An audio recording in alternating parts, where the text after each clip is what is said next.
ஸ்ரீராமனின் அருளமுதமாக வழங்கப்படுகிறது.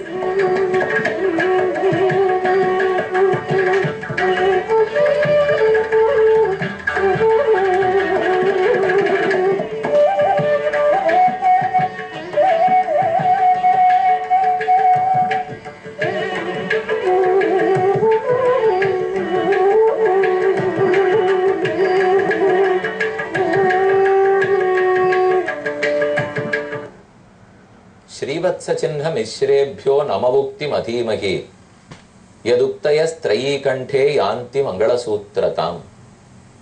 இந்த ஸ்லோகம் கூரத்தாழ்வானுடைய பெருமை கூற வந்தது. இன்றைய நன்னாள் தை மாதம் ஹஸ்த நட்சத்திரம், கூரத்தாழ்வானுடைய திருவவதார திருநட்சத்திரம். ராமானுஜருக்கு எத்தனையோ சீடர்கள், அதிலே மிகவும் முக்கியமானவர் கூரம் என்னும் திருத்தலத்தில் அவதரித்த கூரத்த ஆழ்வான், ஸ்ரீவத்ச சின்ஹர், ஸ்ரீவத்சாங்கர். கூரத்தாழ்வான் முக்குறும்ப அறுத்தவர். மொழியக் கடக்கும் பெரும் புகழான் வஞ்சமுக்குறும்பாம் குழியக் கடத்தும் நம் கூரத்தாழ்வான் சரண் கூடியபின் பழியக் கடத்துமி ராமானுஜன் புகழ் பாடி அல்லா வழியைக் கடத்தல் எனக்கினியாதும் வருத்தமன்னே என்று திருவரங்க தமுதனார் ராமானுஜன் உத்தந்தாதியில் பாடுகிறார். காஞ்சி தேவப்பெருமாளாலே வளர்க்கப்பட்டவராய் அவர் அருள் பெற்றவர் கூரத்தாழ்வான். பஞ்சஸ்தவம் என்னும் நூல்களை இயற்றியுள்ளார்.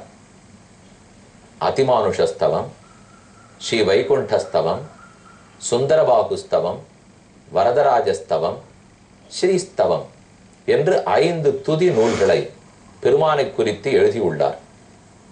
தான் உயர்குலத்தில் பிறந்தோம், மெத்த படித்த பண்டிதன், பெரும் பணக்காரன், பேரழகன் என்கிற எந்த மதமும் இல்லாதவர், செருக்கே அற்றவர்.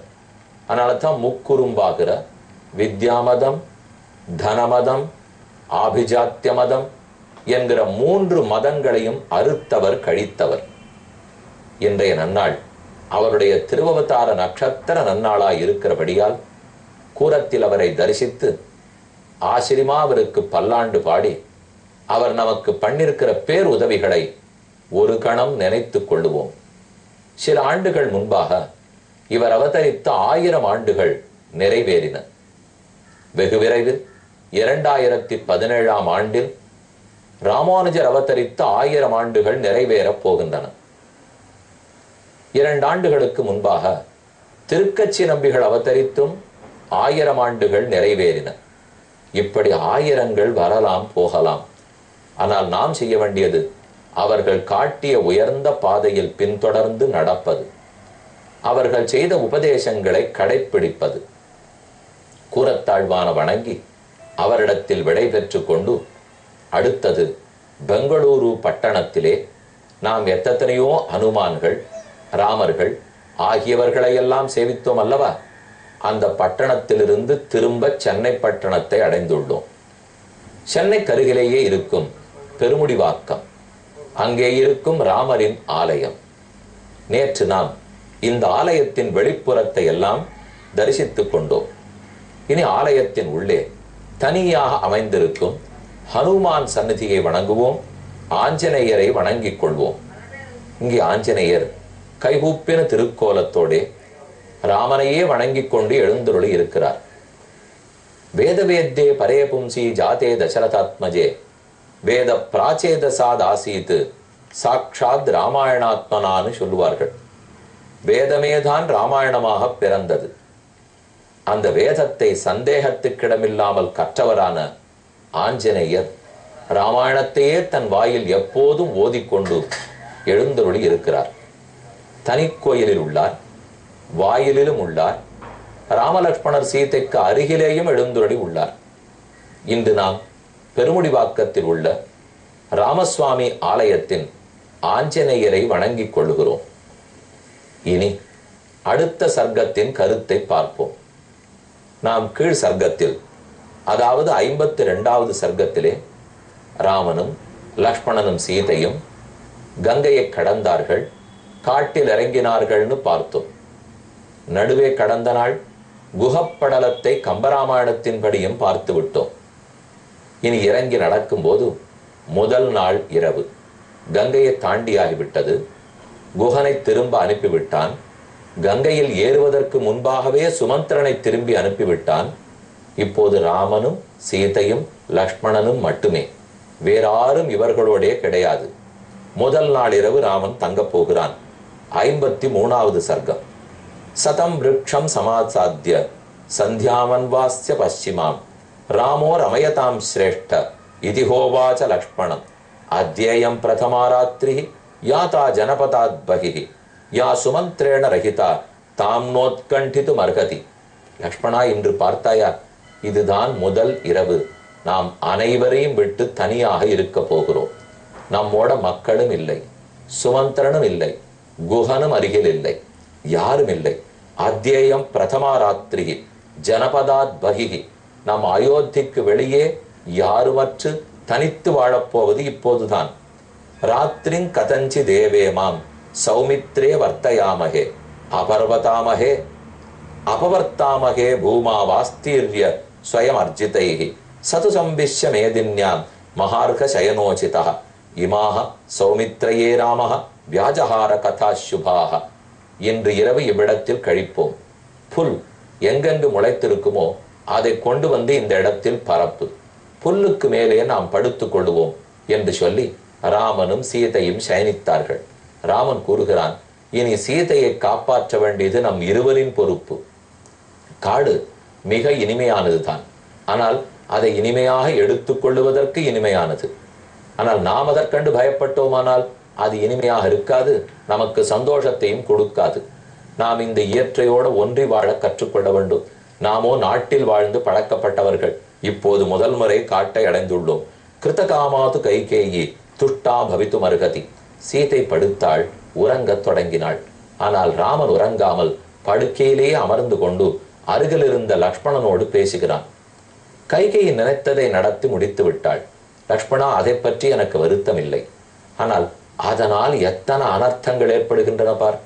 நான் காட்டுக்கு வந்ததை பற்றி வருத்தம் இல்லை, உனக்கும் வருத்தம் இல்லை, சீதைக்கும் கஷ்டமில்லை. ஆனால் வயோதிகரான நம் தந்தையாரின் நிலைமை என்ன? நம்மை பிரிந்து அவரால் உயிர் வாழ முடியுமா? மேலும் பரதன் திரும்ப வர வேண்டும், நாட்டு பொறுப்பை ஏற்றுக்கொள்ள வேண்டும், அவன் சுகமாக வாழ வேண்டும். இதெல்லாம் நடந்தால் தானே கைகேயி திருப்திப்படுவாள். நான் காட்டுக்கு வந்ததற்காக அவள் திருப்திப்பட்டு விட போவதில்லை. அவள் திருப்திப்படாதவரை தயரதனை விட்டுவிடவும் போவதில்லை. வேணுமென்று நச்சரிப்பாள். பரதன் வருவான், ஒரு நாளும் அவன் நாட்டை ஏற்றுக்கொள்ள மாட்டான்.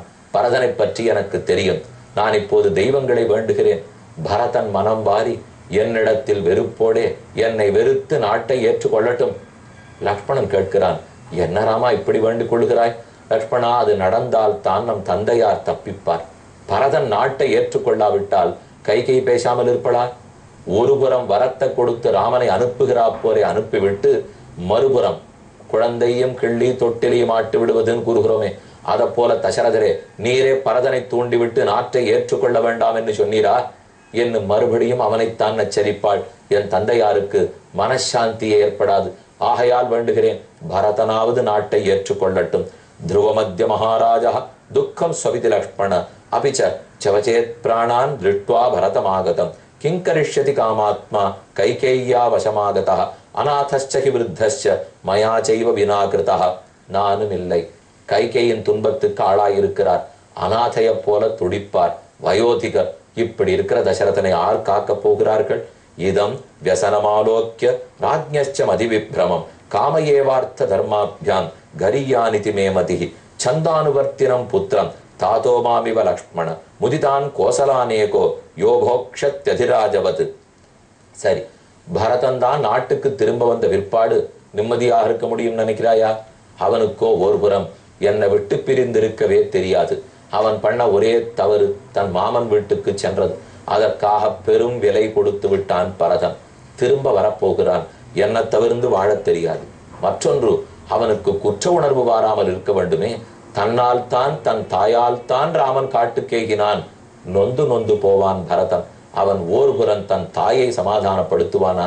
கௌசல்யை சமாதானப்படுத்துவானா? நாட்டு மக்கள் சுடுசொல் கூறுவார்களே, அதை ஏற்றுக்கொள்வானா? தயரதனை பார்த்து கொள்ள வேண்டுமே. எதைத்தான் என் பரதன் செய்வான்? லக்ஷ்மணா, அவனோ இளையவன். அவன் நல்ல வயசில் தன்னுடைய மனைவியோட ஆனந்தமாக கழித்திருக்க வேண்டும். நான் நாட்டை பார்த்து கொண்டிருப்பேன், உங்கள் மூவரையும் கவனித்திருப்பேன்.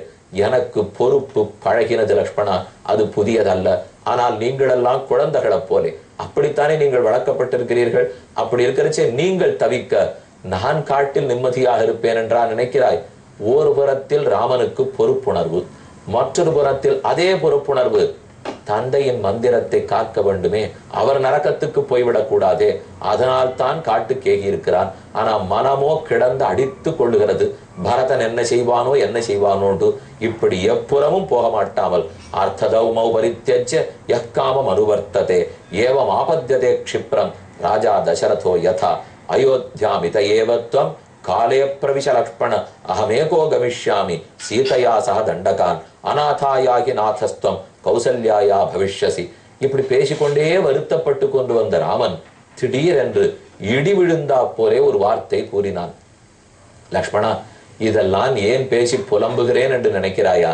புலம்புவது என் பண்பல்ல, வழக்கமும் இல்லை. ஆனால் ஏன் தெரியுமா பேசுகிறேன்? இதற்கு நடவடிக்கை எடுக்க வேண்டும். ஒரு ஆபத்துன்னு வந்தால் அதை விலக்க வேண்டும் அல்லவா? எனக்கு தெரிகிறது தந்தை ஆபத்தில் இருக்கிறார். அவரை பார்க்க ஆள் இருக்க போவதில்லை.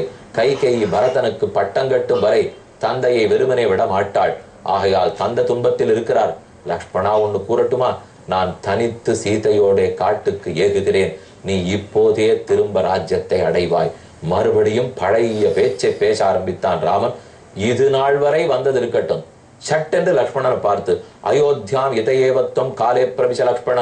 லக்ஷ்மணா, காலம் கிடத்தாதே, இரவு பொழுதென்று பார்க்காதே, இப்போதே புறப்படு. விடியலில் போய் சேர வேண்டும். 2 நாட்களுக்குள் அயோத்தியை அடைந்து விடு. சுமந்திரன் அனுப்பித்தேன், அவர் பேசி பார்ப்பார். எவ்வளவு எடுபடும் என்று தெரியாது.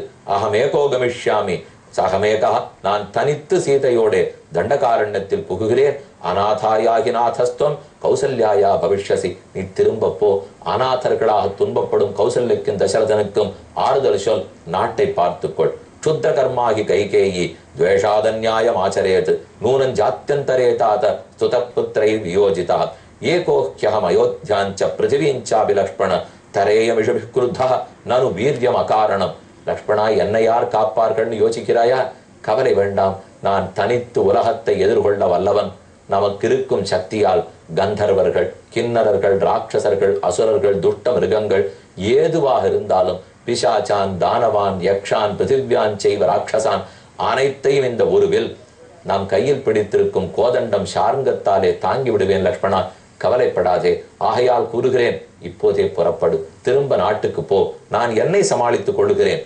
அப்போது இவனை எப்படி பேசி சமாதானப்படுத்த, இவரை எப்படி படுத்தலாம்னு நினைத்து கொண்டால் லக்ஷ்மணன் காலை பிடித்து கொண்டு பிரார்த்திக்கிறான். நைததௌபைகம் ராம யதிதம் பரிதப்யசே விஷாதயசி சீதாஞ்ச மாஞ்சைவ புருஷ ரிஷப. இப்படி பேசாதே ராமா, இது உனக்கு ஏற்றதே அல்ல. அது எப்படி நான் உன்னை விட்டு விட்டு திரும்ப போக வேண்டும்? நீ உன்னை விட்டு திரும்ப போனால் நாடு சுகப்படும் என்று நினைக்கிறாயா? நான் ஒருத்தனாவது கூட இருக்கிறேனேங்கிற நம்பிக்கையில் தான் நாட்டு மக்கள் தூங்க போகிறார்கள். நானும் உன்னை விட்டு விட்டேன் என்னால் ஒரு நாளும் நீ காட்டில் தனித்திருக்க முடியாது. காட்டை நம் மக்கள் நாடாக்கி விடுவார்கள். அதை புரிந்து கொள். யார் உன்னை விட்டு போக பிரியப்படுவார்கள்? நான் திரும்ப போனாலும் தசரதன் மட்டும் ஏற்றுக்கொள்வாரா? லக்ஷ்மணா, உன்னை பெத்ததே அவன் பின்னே அனுப்ப என் தாய் ஒத்துக்கொள்ளுவளா? உன்னை பெத்ததே காட்டுக்கு போக நீ ஏன் திரும்பி வந்தாய்னு என் தாய் கேட்பாள். கைகேயி உன்னை போ என்றாள். கௌசல்யா வந்தால் வரவேற்பாள். ஆனால் என் தாய் பெற்றதே காட்டுக்கு போகத்தானேன்னு சொல்லி அனுப்பித்தாள். திரும்ப போக முடியாது. இதோ வேண்டுகிறேன். நச்ச சீதா துவயாஹீனா நச்ச அகமபி ராகவ முகூர்த்தமபி ஜீவாவஹ ஜலான் மத்ஸ்யாபிபோத்ருதௌ. சீதை உன்னை விட்டு பிரிந்து கிடையாதோ அது எப்படியோ அதை போல நானும் உன்னை விட்டு பிரிந்து கிடையாது. நீரிலிருந்து வெளியே போடப்பட்ட மீன் 1 நிமிடம் 2 நிமிடங்கள் இருக்கலாம், துடித்து உயிர் மாய்ந்து போகும். நீ நீர், நாங்கள் மீன்கள். உன்னிடத்திலிருந்து பிரிந்தால் நாம் உயிர் வாழ மாட்டோம். பிரியிலேனுக்கு இளங்கோவும் அக்குளத்தில் மீறினேன்னு அழகிமணவாள பெருமாள் நாயனார் ஆச்சாரிய கதையங்கிற நூலில் சாதிக்கிறார். நச்ச சீதா துவயாஹீனா நச்ச அகமபி ராகவ. சீதையும் உன்னை விட்டு பிரிந்து உயிர் வாழ மாட்டாள். அது எப்படி உலகமே உணருமோ அத போல் நானும் உன்னை விட்டு பிரிந்து கிடையாது, என்னை திரும்ப அனுப்பாதே ராமா. நகிதா தன்ன சத்ருக்னம் நமி சுமித்ராம் பரந்தப திரஷ்டும் இச்சேயம் அத்தியாகம் சொர்க்கஞ்சாபி துவயாவினா. எனக்கு மற்ற ஆரையும் பார்க்க வேண்டாம், என் மனைவியோ கௌசல்யையோ சுமித்ரையோ தசரதனையோ நாட்டையோ பார்க்க வேண்டாம், உன்னை மட்டும் பார்த்தால் போதும். என் அமுதினை கண்டகன்கள் மத்தொன்னினை காணான் என்று சொல்ல இரவு மெதுவே கழிந்தது. சூரியன் உதிக்கப் போகிறான். பார்ப்போம். ஒரு அறிவிப்பு. பிப்ரவரி மாதம் 3ஆம் தேதி ஞாயிற்றுக்கிழமை மதியம் 4 மணிக்கு சென்னை சேலையூரில் உள்ள ஸ்ரீமத் அகோபில மடத்தில் நரசிம்ம பெருமானுடைய பிரதிஷ்டா உற்சவத்துக்காக பிரஹ்லாத சரித்திரம் அடியனுடைய உபன்யாசம் நடைபெறும்.